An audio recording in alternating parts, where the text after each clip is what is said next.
Alright, welcome back. Now that we got our repository within Azure DevOps, let's take some time to actually create a pipeline. So I have my focus. Alright, so we'll first create a new pipeline, then we're going to import the build setup. I'm going to explain you like how to set it up, even though we'll just import it because it reduces the chance for errors. You can play around with it, no problem. Just I want to be able to provide something that always works without going through all the nitty-gritty details.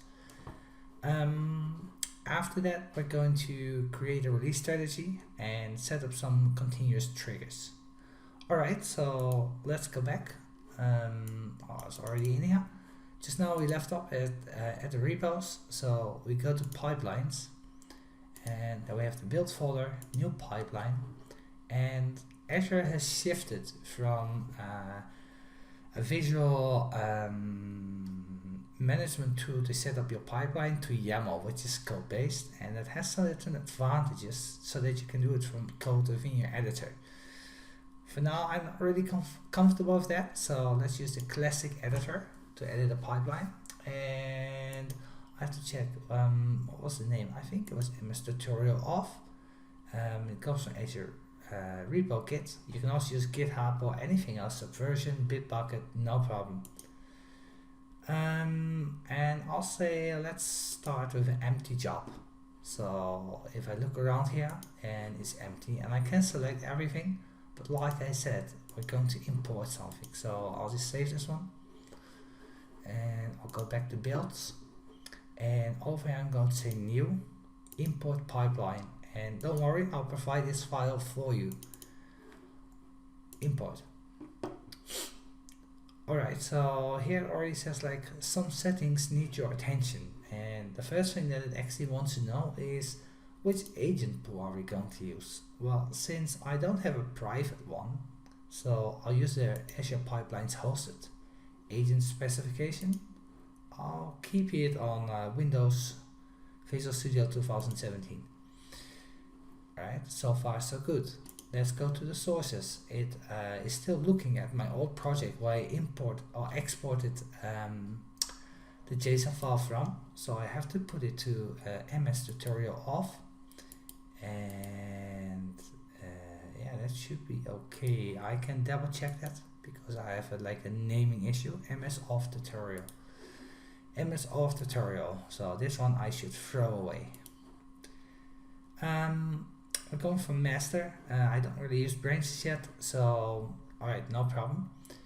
Then let's actually have a look like what it does. So we have an agent, and it's just going to pick up our build. Then I'll use Node version 10x, and I want to be certain that it uses Node version 10.x. I think recently they have shifted to version 11 by default, and it gave me some errors with React and Sass. So I said, okay, I want to start with 10, and I have to upgrade later, but I haven't had the time to do that yet. Then we're going to use an npm script, npm install. We make certain that all our packages get installed. After that, I'm going to do a build dev. In my other project, this is more this is really necessary because it will run the build with some environmental variables. Oh, well, they're still in here. In this view, we're not going to do that. So we're going to copy web config, and if you use a Windows-based system or IIS, then it needs a web config to be able to see your SPA routes, otherwise it will not be able to redirect correctly.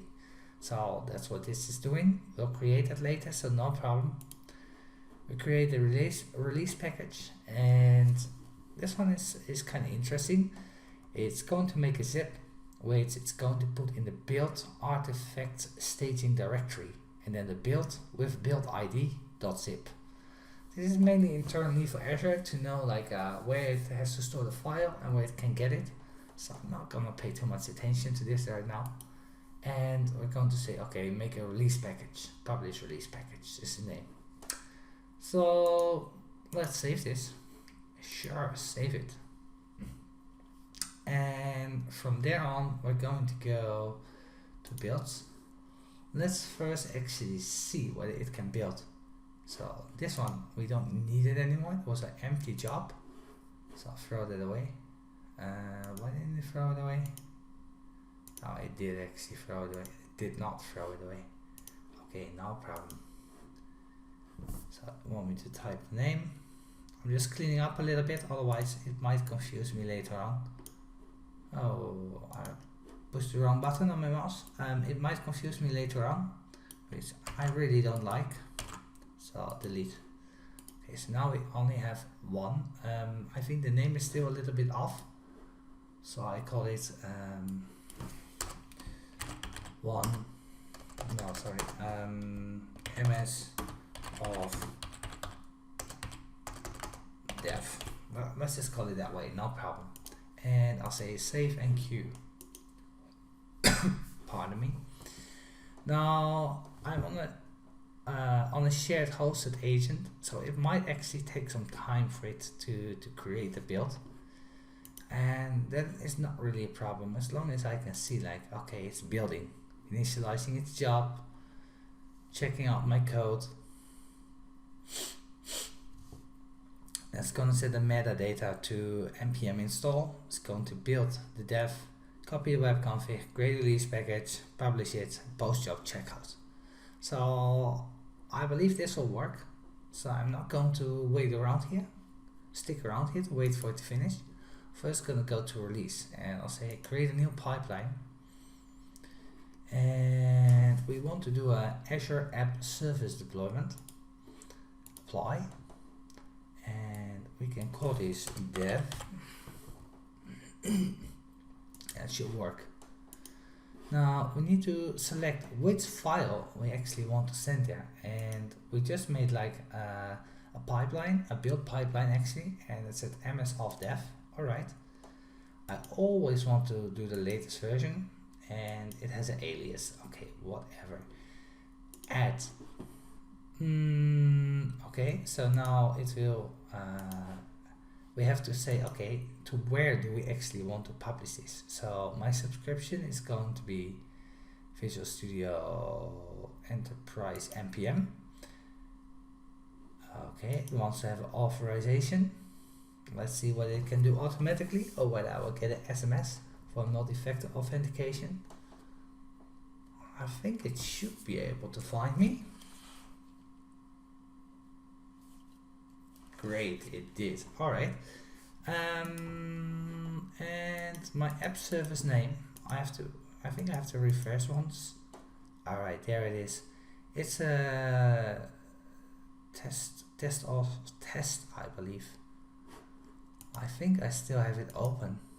If not, I might have to actually go there. portal.azure.com. I'm not really certain anymore, so when you use names, make certain that they have good names. App services, it's a free resource. Yes, okay, so they're both. So let's have a look then. Okay, team of website. Let's have a look what's on there. Okay, so I think it's this one, because if I go to that one, it should already have like this project, because I did it before to test whether it worked. Test of tests, come on. Okay, perfect. So it's teams off. So let's go back and select teams off. Perfect.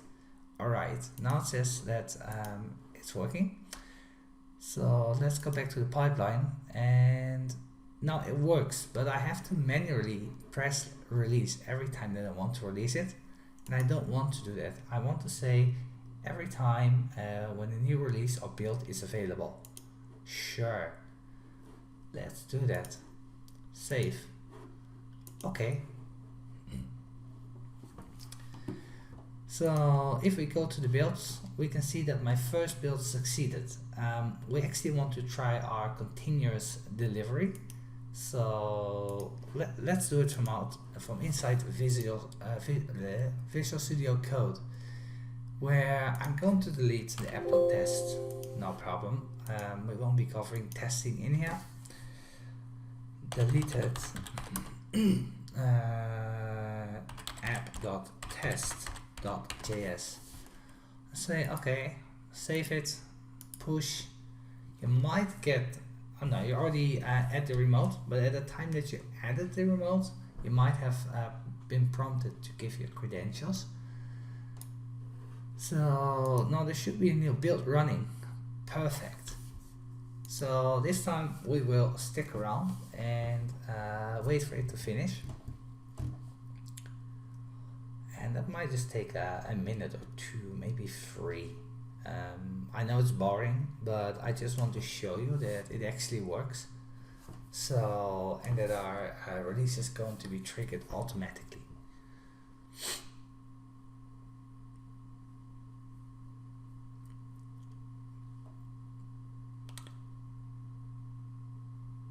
So usually the npm install step is actually the longest.